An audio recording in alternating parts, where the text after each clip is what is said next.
আজকে আমরা 2025 সালে কুমিল্লা বোর্ডে আসা দ্রাব্যতার উপর একটা এক্সেপশন প্রশ্ন নিয়ে আলোচনা করব। এই প্রশ্নটা করতে গেলে স্টুডেন্টরা দেখা যায় যে ক্রিটিক্যাল চিন্তা ভাবনা করে। আজকে আমি খুব সহজে তোমাদেরকে এই প্রশ্নটা সলভ করার চেষ্টা করব। সো প্রশ্ন তোমরা যদি দেখো, প্রথমে তুমি দেখবা যে তোমাকে একটা পাত্র দেয়া আছে, এখানের ভিতরে সোডিয়াম ক্লোরাইডের ঘনমাত্রা এবং আয়তন দেয়া আছে 50 ml এবং 1 মোলার তার ঘনমাত্রা। সো এখন তোমাকে বলেছে যে পাত্রের মধ্যে কতটুকু যোগ করলে সোডিয়াম ক্লোরাইড দ্রবণটি সম্পৃক্ত হবে। তাহলে প্রথম কাজ হচ্ছে দ্রবণটা সম্পৃক্ত নয় সেটা বোঝা। আর দ্বিতীয় নম্বর যে ক্লুটা দেওয়া আছে সেখানে বলা হচ্ছে যে সোডিয়াম ক্লোরাইডের দ্রাব্যতা 100 ml এর মধ্যে 35.7 গ্রাম দেওয়া আছে।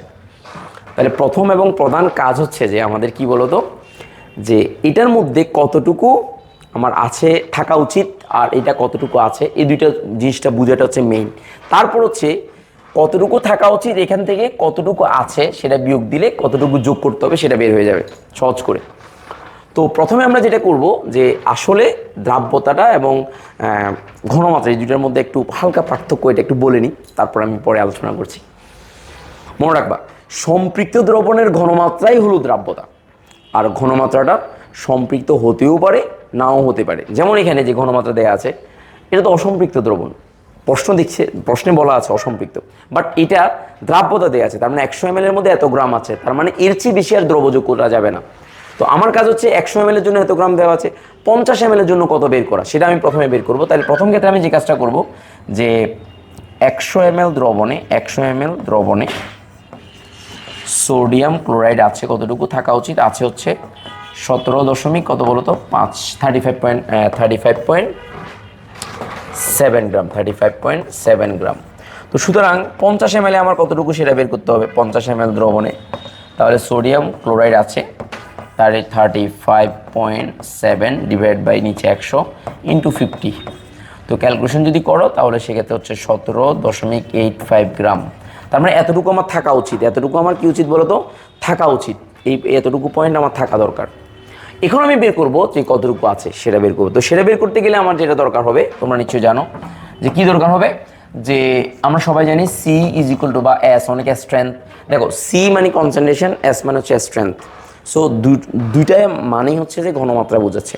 তো সো এখানে ডব্লিউ ইন্টু 1000 আর এম ইন্টু ভি আমরা সবাই জানি। সুতরাং ডব্লিউ সমান কত হচ্ছে, তাহলে এখানে সিএমবি ডিভাইড বাই হচ্ছে 1000। এখানে এই ভিটা অবশ্যই এমএল এককে দিতে হবে, কারণ এখানে এমএল একক আছে আর এমএল এককে দিতে হবে সূত্রের এমএল একক। সো এখানে সিএমবি বা এত। তো সুতরাং আমি লিখবো যে পাত্র একে সোডিয়াম ক্লোরাইড আছে, তাহলে শুধু ডব্লিউ is equal to c into m into v আর ডিভাইড বাই হচ্ছে 1000। তো তাহলে আমার এখানে সি এর মান কত দেওয়া আছে 1 আর এম এর মান হচ্ছে 58.5 গ্রাম, আর এটা হচ্ছে ভি এর মানটা 50 ml, যেহেতু 50 দেওয়া আছে সূত্রের 1000। তো তাহলে এখানে তুমি একটু খেয়াল করো, সি এর মান হচ্ছে 1 মোলার ঘনমাত্রা আর এম এর মান সোডিয়াম ক্লোরাইড আণবিক ভর 58.5 গ্রাম, যেহেতু সোডিয়াম ক্লোরাইডের আণবিক ভর দেওয়া আছে। তো তাহলে হচ্ছে এরপর হচ্ছে ইয়ার মান হচ্ছে আয়তনটা হচ্ছে 50 ml, যে 50 ml, আর ডব্লিউর মানটা আমাকে বের করতে হবে। তাহলে ডব্লিউর মানটা যদি ক্যালকুলেশন করো তাহলে তোমার ডব্লিউর মানটা তুমি পেয়ে যাবা। আমরা একটু চেক করে দেখি ডব্লিউর মানটা কত আছে। 58.5 ইন্টু 50 ভাগ 1000, তাহলে হচ্ছে আমার এখানে 2.925 গ্রাম আমার এতটুকু আছে। আর থাকা উচিত ছিল কতটুকু, থাকা উচিত ছিল হচ্ছে 17.85 গ্রাম। তো তাহলে আমি যদি বিয়োগ করে দিই, সুতরাং সোডিয়াম ক্লোরাইড যোগ করতে হবে। আমি লিখবো সোডিয়াম ক্লোরাইড যোগ করতে হবে, যে সোডিয়াম ক্লোরাইড যোগ করতে হবে কতটুকু হবে বলো তো, যে 17.85 থেকে 2.925 বিয়োগ দাও, এত গ্রাম বিয়োগ দিয়ে দাও। তাহলে সে ক্যালকুলেশন যদি করো 17.85, তাহলে ক্যালকুলেশন করলে আমার এখানে মান আসছে যে 14.925 গ্রাম।